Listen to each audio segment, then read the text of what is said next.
c'est Dieu qui a révélé. Quel Dieu? Pasteur, je suis mariée. Qu'est-ce que vous faites?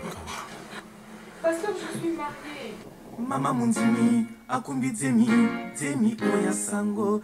Ba pasteur alokuta batondi mokili baninga bokeba, keba. 1 plus 1 égale 1. L'équation divine. Ce que dit le pasteur, Dieu l'a révélé.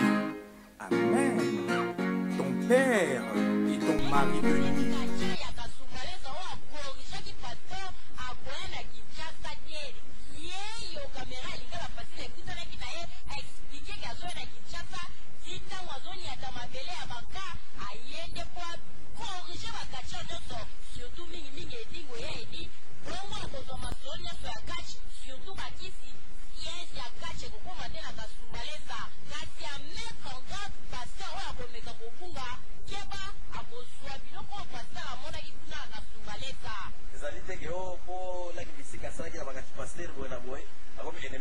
Jamais n'a aimé un pasteur.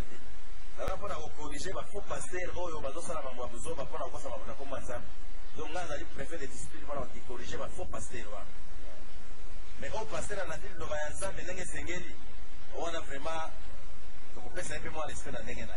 Mais au la zone, il y a un aventure qui est ngai mon abonné, nous avons pour corriger ma tonne.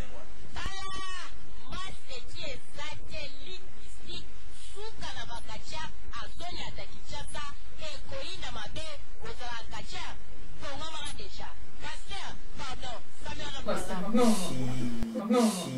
Mais c'est Dieu qui a révélé. Quel Dieu? Pasteur, je suis mariée. Qu'est-ce que vous faites? Pasteur, je suis mariée. Mama Munzimi, akumbi Zemi oya sango. Ba pasteur alokuta batondi mokili baninga bokeba, keba.